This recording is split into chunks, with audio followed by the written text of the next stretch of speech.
Yeah, you've been a busy man, I'm sure. I'm sure you have as well. As soon as Israel decided to strike the airport that Turkey was meant to send military assets to, maybe already sent military assets to, suddenly, first thing I thought of is Colonel Macgregor must be watching this and smirking right now. I never smirk. I'm sure you were laughing out loud then.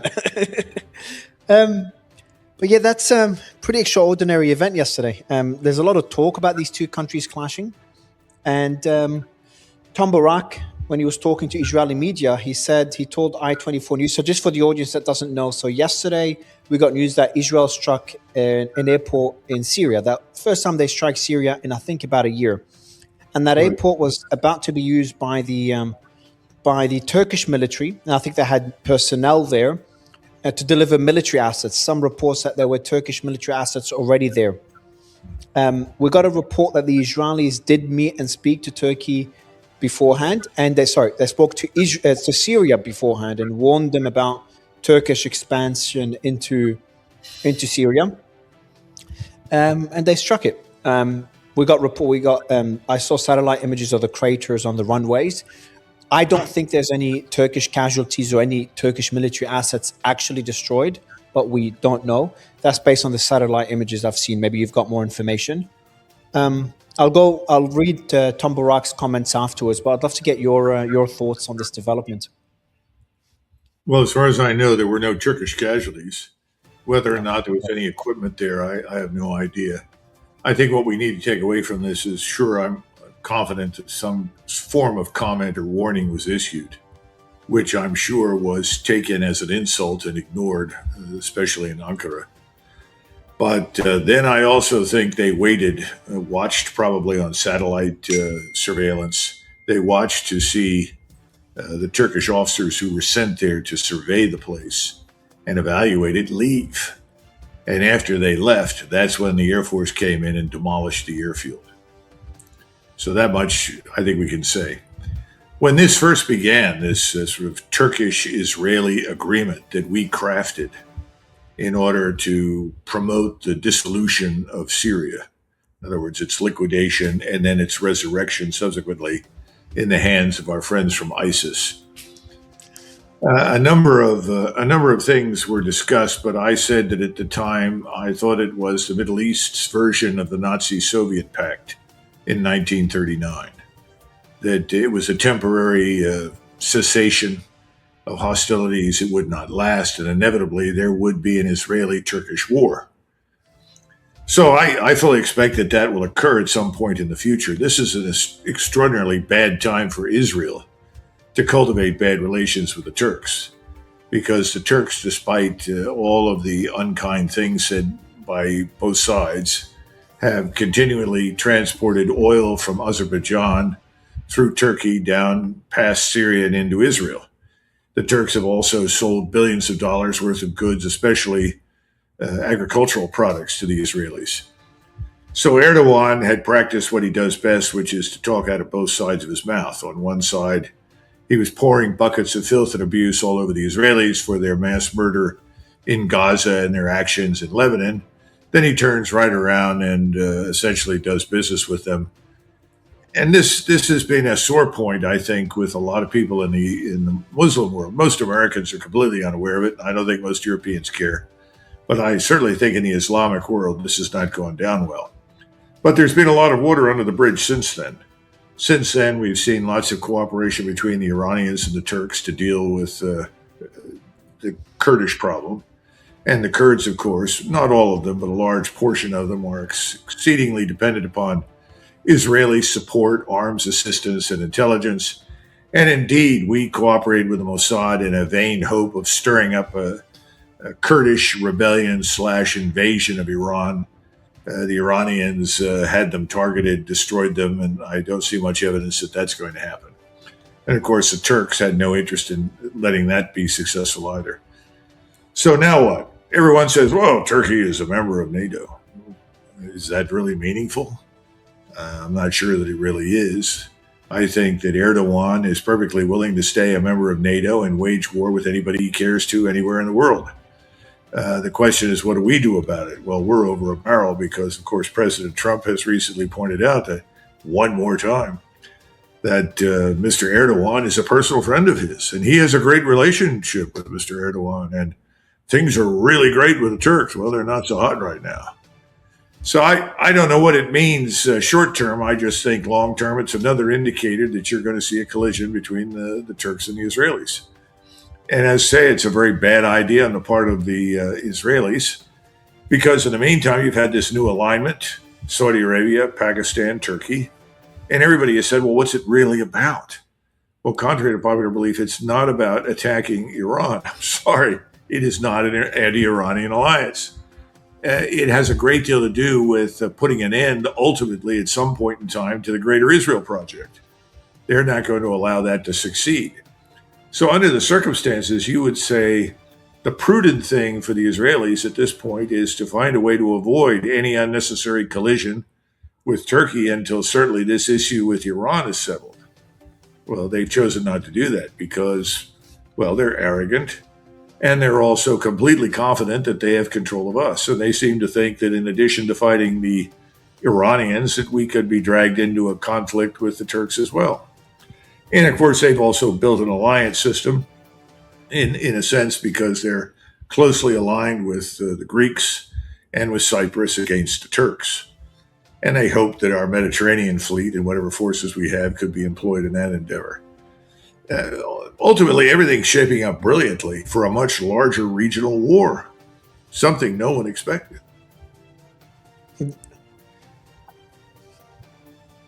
Well, that's what Tom Barrack said anyway. I forgot the same. So Tom Barrack told I-24 that Israel's strikes on Syria's Abu al-Duhur airbase carried a real risk of triggering a direct military confrontation with Turkey and Syria. Barrack said Turkish forces were not warned about the Israeli aircraft or their objective and could have scrambled fighters believing Turkey was under attack. Quote, yesterday's events were serious and worrying. Washington is now holding quiet talks on establishing a permanent deconfliction mechanism between Israel and Syria, potentially involving Turkey, with a 24-hour coordination center to prevent future misunderstandings. Now, you've made the very important point that Erdogan does a lot of business with Israel, despite the rhetoric, and especially the oil coming out of Azerbaijan and the agricultural product coming out of Turkey. But why war? Why? What is Turkey's benefit with this war? What is Israel's benefit? They don't share a border. They're very far from one another. Is it just expanding influence in the region? And as they fill that vacuum left by the US, starting with Syria, that could lead to a clash?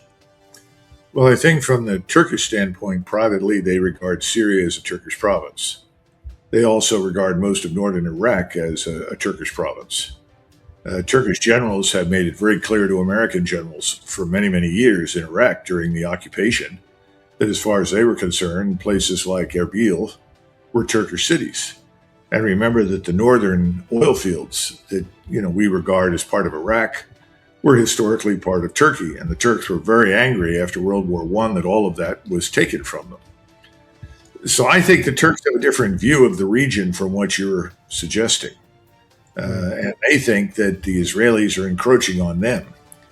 And the Israelis have threatened openly to take Damascus. And certainly I'm not sure there's much to stop them from doing so.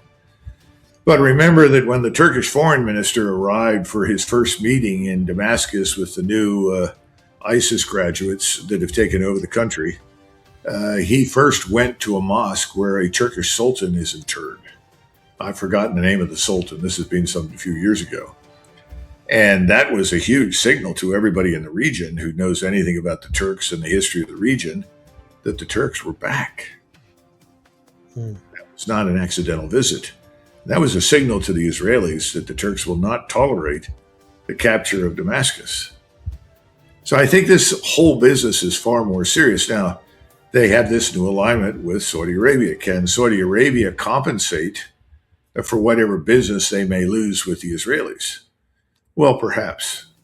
Certainly the Saudis have oil and cash.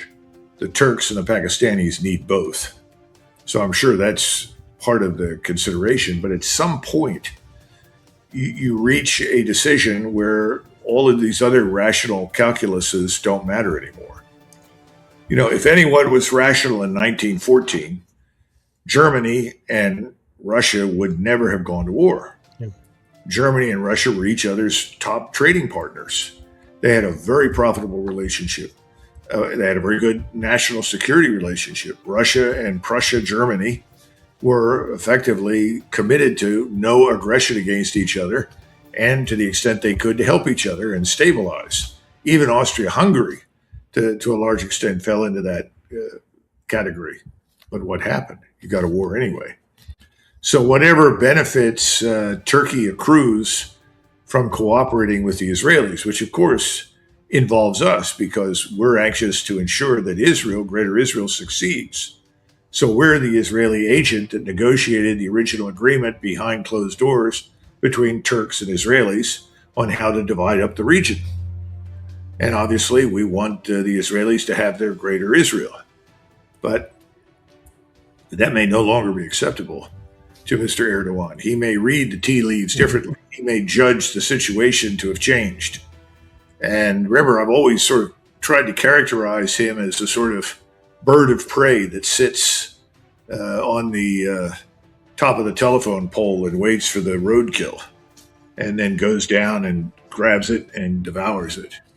And I don't know to what extent he thinks Israel is approaching roadkill status, but they're getting closer because their country is being not entirely, but certainly substantially destroyed and harmed. And they seem ready to renew the war with Iran that they want to drag us into.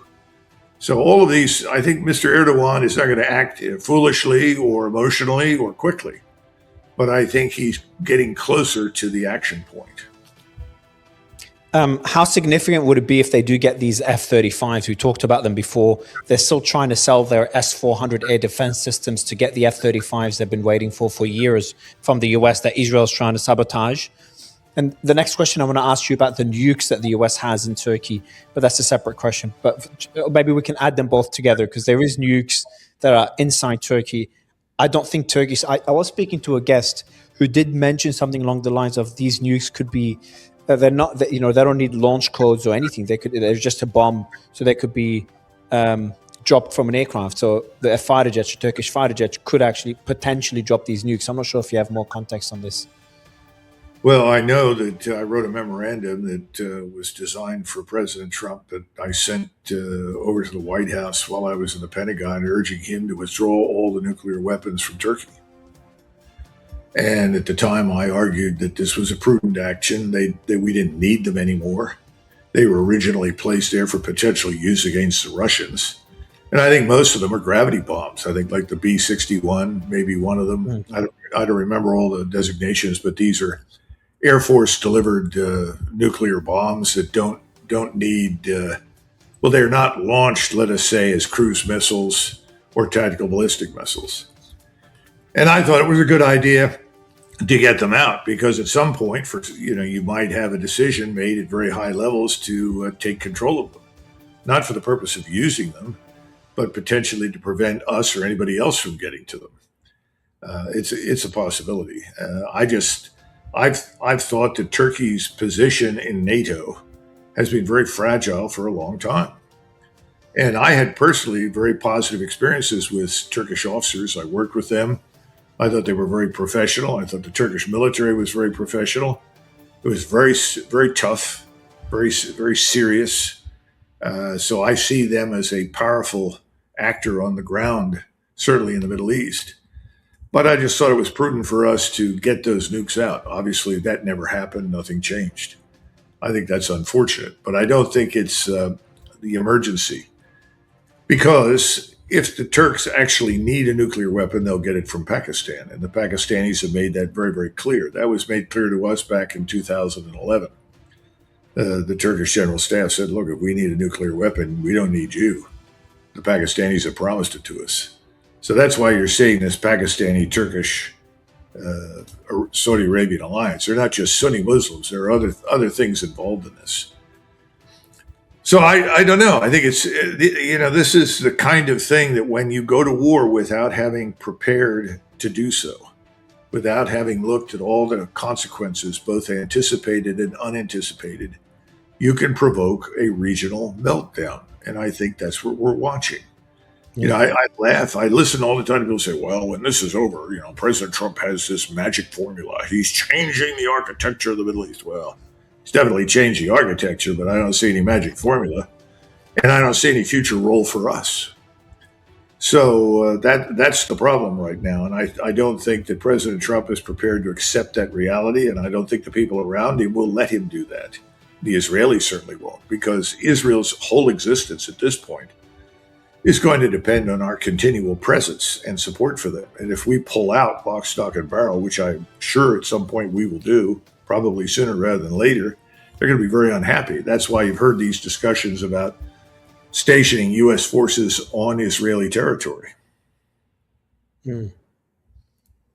What do you make of the current impasse between the U.S. and Iran, and the warnings by Iran that they will escalate if the blockade continues? So instead of just waiting it out and letting the Americans choke off Iran, they know they've got the upper hand kinetically, so they might be the one to strike first.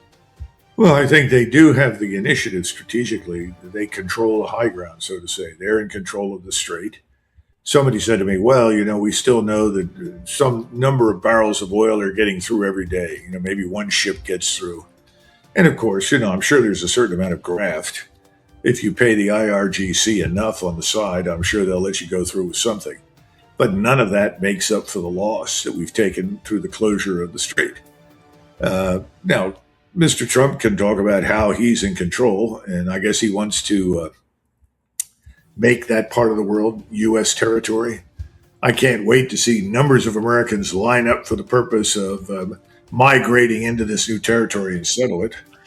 But this sort of strikes me as being, another Trumpian exercise in self-sodomization. Very stupid. So I hope that they'll drop all this nonsense. But haven't seen much evidence for rationality right now. And the Israelis are in charge. Mr. Netanyahu is in charge, and Mr. Trump is going to do what he wants. So that's why I see another round of conflict coming. It may be the last round, but I see another round coming. And I think that's why you're now hearing these discussions about the use of tactical nuclear weapons. Because I think we've sort of reached down to the bottom of the pit for tools and ways to do business. We figured out they don't work. And so somebody said, well, let's go into, door number 2 and see what we can pull out of that. And so there's a discussion about tactical nukes. Do you think they're genuinely discussing that as an option? I would like to be wild to me. It's just the reason why I'm struggling to believe they are. It doesn't make sense for even the most irrational person. The cost just outweighs the benefit in so many different ways, financially for the U.S., reputationally, militarily, and for Trump's legacy as well. The list politically for Trump, the list goes on and on. There's very little benefit, and it won't get any outcome. And it's very easy to know that the Iranians won't fold just because of one tactical nuke. Well, there was no rationality behind Great Britain's decision to enter the First World War. None. There was no driving issue that compelled them to fight. Economically, it made no sense to them. They were heavily dependent on Germany for a whole range of critical products and chemicals and optics and so forth. No German soldier had shot at a British soldier, as far as I can tell, for hundreds of years. In other words, it just made no sense. On the other hand, the French were an annoyance and a permanent menace. If they'd entered the war to speed the end of the war by threatening the French, then that would have made more sense from the standpoint of British strategic interests. So I don't think rationality has anything to do with it. I don't see any rationality in any of it. First of all, I was reminded the other day that in the official history of the British intervention in the Dardanelles in 1915, it ended by saying that the preparations for the evacuation of the 500,000 British and Allied troops that were in the Dardanelles was infinitely better and more detailed than the preparations for the initial intervention by only 50,000. In other words, 9 months after failure, they leave, but they failed the day they entered. They never had enough troops to do any of the things they wanted to. They grossly underestimated the Turks. That's what we've done. We grossly underestimated Iran. Secondly, we grossly overestimated ourselves. We're a short war structure, force structure. We're designed to go in and fight for a couple of months, not to fight for a year or 2 years or anything else. The Iranians were prepared for the long haul. We weren't. So now what do you do? Well, that's when you turn to tactical nuclear weapons, at least at the outset, because you think that may be a tool that'll pry open the box and out comes, Iranians ready to surrender and do your will. I think it's absolute nonsense. I see no evidence that if you use a nuclear weapon or not, that these people are going to surrender to you. That's a very dumb idea. But I think it's being considered. Look, Elbridge Colby, who is in the policy side of the Pentagon, has advocated for this. The Air Force and the Navy have always liked. Elbridge has advocated for nukes. For tactical nuclear weapons as something that we could use in future warfare. And so have many of the senior officers in the Navy and the Air Force over many years. I mean, this is why they exist. We started building these tactical nuclear weapons years ago, and it never made a great deal of sense because Colin Powell, who was the chairman of the Joint Chiefs back in the 1990s, was approached about this because we would run these exercises against the Soviets in Europe. That was usually the standard operation. And then at some point, the war game would end. It usually ended in Central Europe with us being overwhelmed by the vast numbers of Soviet forces. This is in the 80s and the early 90s. And then they said, what are you going to do now? And there was a discussion of, well, we turned to tactical nuclear weapons to rescue the situation. And Colin Powell says, what makes you think that will work? Oh, well, a tactical nuke here, a tactical nuke there, and the Russians will see they can't proceed and everything will stop. And he said, what are you talking about? You mean the Russians are going to sit there and look at you employ a tactical nuclear weapon, see the explosion, the detonation, and say, well, that's a small nuclear weapon. That's not a big problem. Don't worry about that. He said, that's ridiculous. Said they'll use whatever they've got against you. Now, we've got a different situation today. I heard somebody come on and talk about, well, we used a nuclear weapon against the Japanese. And people debate whether or not that was needed. That's irrelevant. We did. And they forget something. At that point, Japan was completely isolated. Japan had effectively lost the war. All we did was accelerate the end. Now, what do we have in Iran? Iran's not isolated. In fact, right now, both the Russians and the Chinese are rapidly replenishing stocks of repair parts, equipment, even warheads, I'm told, as well as missile bodies and engines. And they're providing food and medicine and other things. So Iran is not isolated. It has two of the most powerful states in the world as its allies. So what makes you think using a nuclear weapon is going to have any positive effect whatsoever for the United States?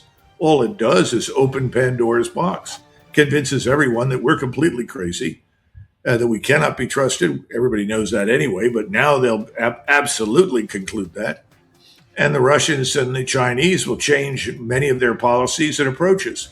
We may well see tactical nuclear weapons used in the near term in Ukraine to finish up the Ukraine war quickly and then close up on the border with Poland. I mean, there are all sorts of things that can happen. We may see nuclear weapons transferred very quietly to the Iranians so that they could use them. Why would you ever do something that stupid? Well, the whole war is pretty damn stupid. It makes no sense. Was never required. So why should we stop at this much stupidity? Let's go full force. Colonel, we're talking about a direct conflict between Israel and Turkey. We're talking about what happens to Syria. Will it be partitioned? We've talked about Lebanon and Hezbollah and Israel trying to defeat Hezbollah. We're talking about the Gulf. The UAE was attacked yesterday. Now, Iran says that in attacking, they were attacking ships. The UAE said they did attack it and it cut all trade with Iran. We've got the Houthis attacking Saudi. They attacked him yesterday. How do you see all this end in a couple of years? Are we looking at, a new, I know we're looking for a new reality in the region, but how is it going to end from a military perspective? Are we going to get there violently? Or are we going to see the worst of it maybe now, or have we already seen the worst of it? There's something else that we have to mention that doesn't get much attention in these discussions of geopolitics and military power.